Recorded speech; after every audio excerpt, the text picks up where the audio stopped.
മാവേലിക്കര ലോക്സഭാ മണ്ഡലം കൊടിക്കുന്നിൽ നിരന്തരം ജയിച്ചു വരുന്ന, ഇതിനിടയിൽ നിങ്ങൾ തോൽപ്പിച്ചത് ഞാൻ മറക്കുന്നില്ല.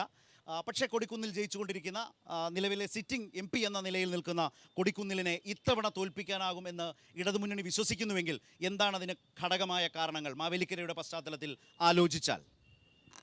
ഇടതുപക്ഷ ജനാധിപത്യ മുന്നണി ഏറെ ആത്മവിശ്വാസത്തോടെയാണ് ഈ തെരഞ്ഞെടുപ്പിനെ നേരിടുന്നത്. 20 ലോക്സഭാ മണ്ഡലങ്ങളും ജയിക്കാൻ കഴിയുന്ന നിലയിലുള്ള ആത്മവിശ്വാസം ഞങ്ങൾക്കുണ്ട്. നമ്മുടെ രാജ്യം വലിയ ജനാധിപത്യ രാജ്യമാണ്.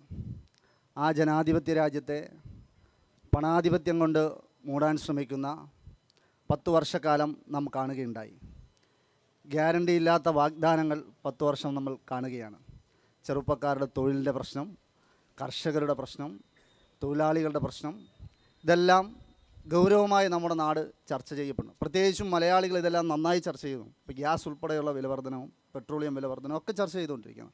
അപ്പോൾ ഇത്തരമൊരു ചർച്ചകൾ നടക്കുമ്പോൾ കേരളം ഈ രാജ്യത്തിനകത്ത് ഏറ്റവും പ്രധാനപ്പെട്ട, രാജ്യത്തിന് തന്നെ മാതൃകയാകുന്ന നിലയിലേക്കുള്ള വിവിധങ്ങളായ പ്രവർത്തനങ്ങൾക്ക് ഒന്നാമത് നിൽക്കുന്ന സംസ്ഥാനമാണ്. ആ ഒന്നാമത് നിൽക്കുന്ന സംസ്ഥാനത്തെ കേരളത്തിൻ്റെ പ്രത്യേകതകളെ എല്ലാം ഇല്ലായ്മ ചെയ്യുവാൻ കേന്ദ്ര ഗവൺമെൻറ് ശ്രമിച്ചുകൊണ്ടിരിക്കുന്നൊരു രാഷ്ട്രീയവും നമുക്കറിയാം. അപ്പോൾ ഇതെല്ലാം ചർച്ച ചെയ്യപ്പെടും. ഇവിടുന്ന് 18 എം പിമാർ പോയിട്ടുണ്ട്. ആ 18 എം പിമാർ കേരളത്തിലെ നിരവധിയായ പ്രതിസന്ധികളുണ്ടായപ്പോൾ, ഇപ്പോൾ ഹെലികോപ്റ്ററിൻ്റെ വാടക ചോദിച്ചതും, പ്രളയത്തിന് അരി മേടിച്ചിട്ട് അരി തന്നിട്ട് അരിയുടെ വില തിരിച്ചു മേടിക്കുന്നതും ഒക്കെ നമ്മൾ ചർച്ച ചെയ്തതാണ്. അപ്പോൾ ഇത്തരം കാര്യങ്ങളൊക്കെ യഥാർത്ഥത്തിൽ നമുക്ക് ആവശ്യപ്പെട്ടതൊക്കെ മേടിക്കാൻ കഴിയുന്നൊരു രാഷ്ട്രീയ സാഹചര്യം ഉണ്ടായിരുന്നിട്ട് അതിനെ പ്രയോജനപ്പെടുത്താൻ 18 എം പിമാർ തയ്യാറായിരുന്നില്ല എന്നുള്ളത് നമുക്ക് കാണാൻ കഴിയും. അപ്പോൾ അതിൽ ഒരു മണ്ഡലമാണ് മാവേലിക്കര. ആ നിലയിലുള്ള ഇടപെടലുകൾ, മാവേലിക്കരയ്ക്ക് ആവശ്യമായിട്ടുള്ള ഇടപെടലുകൾ നടത്താൻ നിലവിലെ മാവേലിക്കര എം പിക്ക് കഴിഞ്ഞിട്ടില്ല.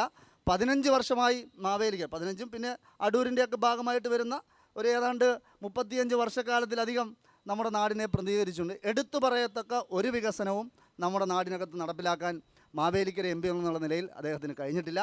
വള്ളികുന്നം തെക്കേക്കര പ്രദേശങ്ങളിലെ കുടിവെള്ള പദ്ധതിയുണ്ട്.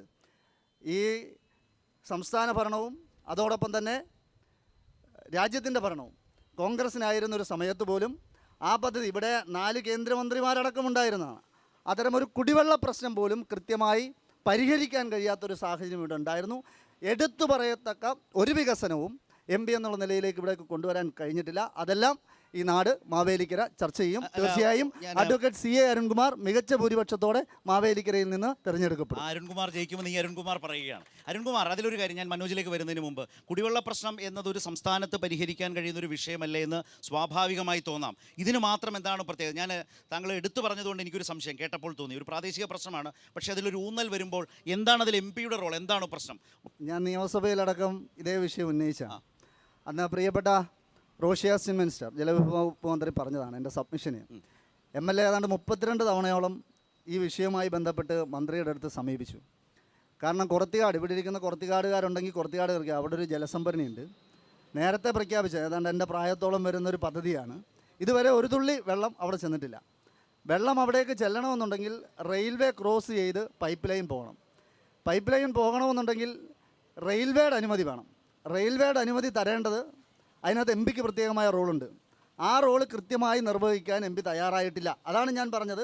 സംസ്ഥാന ഗവൺമെൻറ്റും കേന്ദ്ര ഗവൺമെൻറ്റും കോൺഗ്രസ് ആയിരുന്നുവെന്നും ആ സമയത്തും ഈ സമയത്തുമില്ല.